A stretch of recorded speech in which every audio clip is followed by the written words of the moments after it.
This video is brought to you by patreon.com/worsttake. Get access to exclusive live streams and Discord servers, on-screen shoutouts, and early access to some videos when you join now. Help make sure that we can continue to make content like this by supporting the Patreon. Links are in the description down below.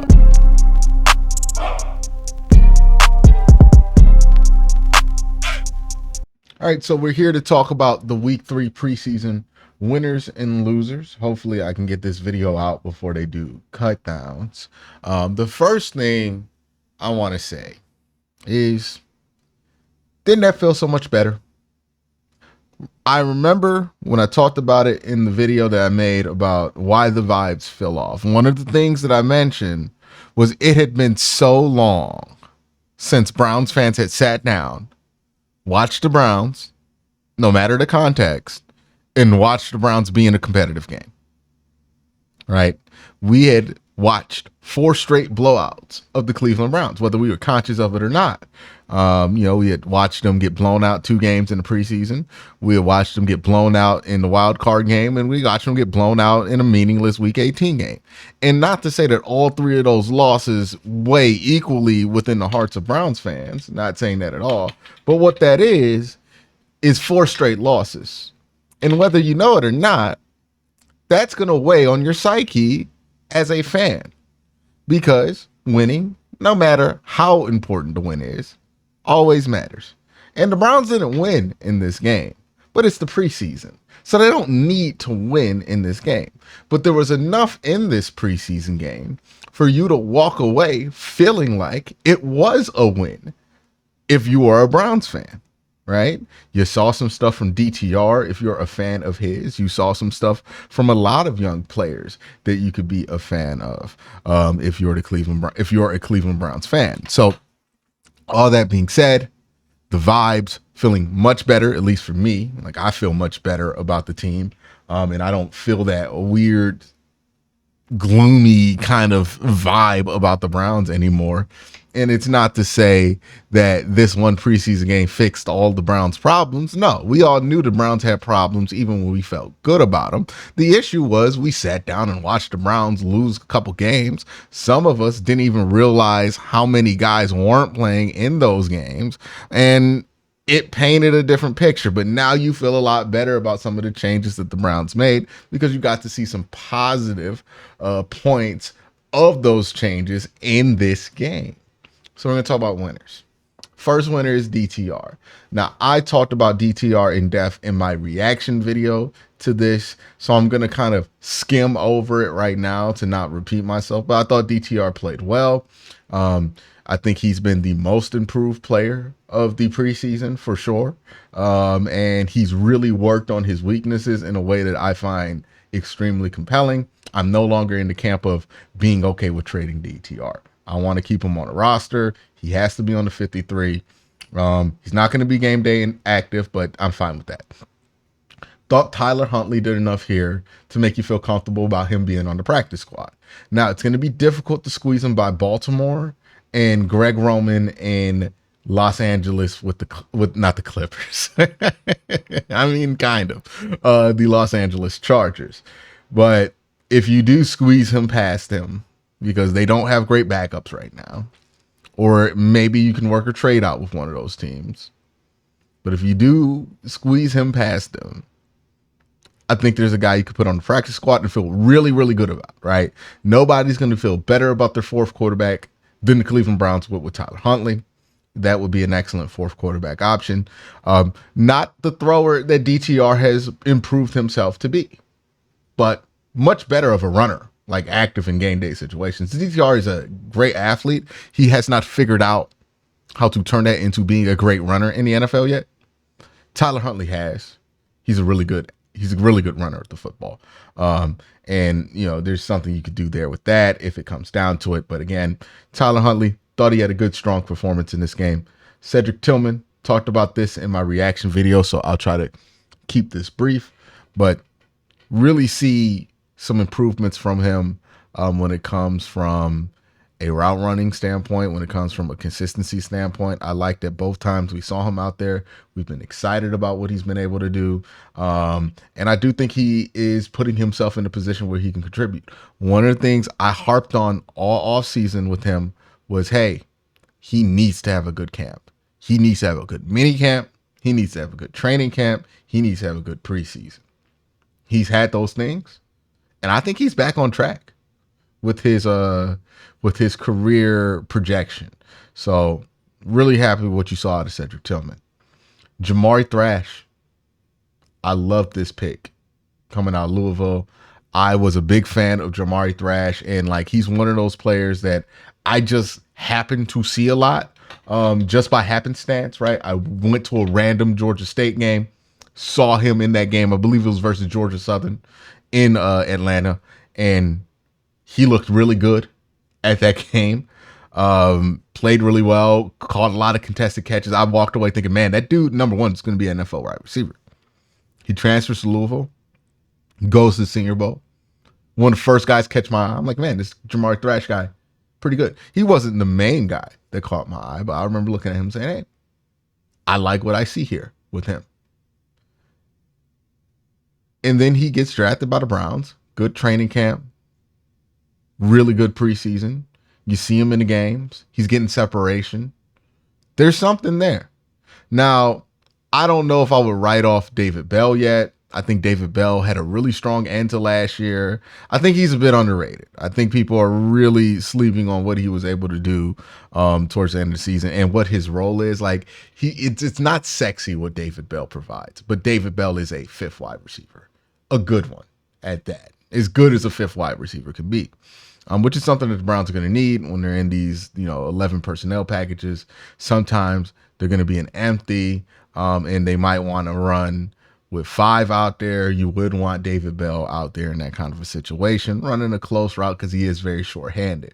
Jamari Thrash, he's probably going to sit 6 on the depth chart for most this year, but I think you're going to fit him in a couple packages. I think there's going to be a couple things that you feel like you could do with Jamari Thrash, and you're going to want to see Jamari Thrash against certain matchups that you feel like you can get him up against. I think there's a role here for Jamari Thrash in the short term, and I think there's a role here in the long term. I think long term, he takes over what Elijah Moore's responsibilities are in his offense, and then we'll see what we go from there, right? If he can be even better than that, great. But I think they found them a little gem here in Jamari Thrash, so very excited about that. Another thing I was very excited to see in this game, and why I'm going to put it in the win category, the Browns' run game. Now, the numbers weren't gaudy, but what I saw was them able to get 5 yards or 3 yards when they wanted to, when they had the second and third team units out there, right? Really happy with that, right? You were able to get not chunk runs, but good runs, positive runs on first down, on second down. Really liked what I saw there, especially on that second drive with Jameis Winston out there, and pretty much the whole game the rest of the way. They were able to get positive yards on runs, something we haven't seen. Really like to see it. This looked like a football team that was learning a new offense. If you just look at the whole preseason as a whole, what we saw in this game looked like a combination of like 6 weeks of work. They're putting together a new offense. It did not look great when we saw it in the preseason, ran by certain players super early in the process. But now, we got to the end of camp, and the bones of the offense look pretty good. The bones of the run game look better than what they looked like before. And I'm encouraged with what I saw from the bones of it, which is why I have to put Ken Dorsey here in the winning category. I'm encouraged. I saw a lot of guys with a lot of space open down the field. And I can imagine Deshaun Watson doing very well in an offense like that. I saw a lot of chunk plays, a lot of explosive plays. The Browns were moving that ball down the field, moving that ball up and down the field with ease. Loved that. They were able to run the ball pretty well. Loved that. I am excited about the Ken Dorsey offense now. I was nervous about it, but it's important to remember, a lot of the judgment that we've heard about this offense was when it was still, getting made, right? The sausage was getting made is a saying that they have. And now we're starting to see it resemble more of a finished product. And that finished product was a breath of fresh air. Like, dude, we did not see the Kevin Stefanski offense ever look like that when we were running it with AVP. It was never that easy for them to get these chunks plays. They never had wide receivers running with as much separation as they had them in this game without it being a complete coverage bust. They looked solid out there. I'm very, very, very encouraged with the bones of the Ken Dorsey offense. Now, again, it's not in a game. You're not getting game planned against. It's going to be very different, but very encouraged with the bones of this. Really liked what I saw here, and I can easily imagine Deshaun Watson having a lot of success, being asked to do what he was asked to do, what he's going to be asked to do in this offense. So super encouraged about that. And I think, honestly, for a lot of people, that's going to be what makes them feel so much better about the direction of this whole thing. Because part of what made us feel bad outside of the left tackle situation or whatever you want to blame it on, part of it was, hey, we have a new offensive coordinator. We're not hearing great things about the offense. Where are they at with this process? And we kind of not forgot, but it kind of went to the back of our mind that the Browns do have a new offensive coordinator because it's not like we changed head coaches. So we're not necessarily giving the same grace to this offense that we usually would be giving to the offense if they had a new head coach and a new offense coordinator. That being said, it looks like the weeks and weeks of training have resulted in something that looks more like a finished product, and the finished product looks a lot more enticing as a passing game than what they had last year. So I am encouraged. I'm excited. I think Deshaun Watson could surprise some people week one with the kind of performance that he puts up. But that remains to be seen. Mike Woods. Ooh, it's going to be tough. It's going to be tough to make a decision, right? Are the Browns going to keep 7 wide receivers? I don't think they're going to cut David Bell. I think they like David Bell. I know Twitter in the online Brown space does not like David Bell. I think the Browns like David Bell. I see the signs to me feel like they like David Bell. We'll see. But I think they like David Bell more than most. I think they're going to try to keep him. That means the Browns have 6 wide receivers: Amari Cooper, Jerry Jeudy, Elijah Moore, Cedric Tillman, David Bell, Jamari Thrash. Do they keep a 7th? I think they keep a 7th. I think there's a chance they might keep Mike Woods here. The reason I think there's a chance they might keep Mike Woods here is because they're definitely not keeping James Prochet. And James Prochet was on the active roster last year as the 7th wide receiver because he could return punts and kicks. Now, I don't know if Mike Woods can do that. I don't think he can. But I think the Browns feel like Nyheim Hines can do that. And if they feel like they have somebody who's eventually going to be on this roster that can return punts and kicks, they also have Deontay Foreman returning kicks, right? So, and Jerome Ford. I don't know if they feel like Jerome Ford can return punts. But we'll see. Maybe they feel like Mike Woods can return punts. I don't know. But if they feel like he can do any of that stuff, or if they feel like they have somebody else on that roster, feel like Mike Woods makes it, really good athlete, has really shown and flashed some in OTAs. Unfortunately, got hurt, hasn't played in the last couple of years. But impressive with what we saw in the preseason this year, especially at the end of this preseason game, really flashed some athleticism. And if he didn't make an argument for the practice squad, I don't know, but he's going to make the practice squad at the very least if he clears waivers. But I think there's a chance that the Browns keep him on the roster, which is amazing of a win for him because it did not look like he was going to make the roster for a while. The losers in this game, it's not many of them, but the losers, bottom of the linebacker room.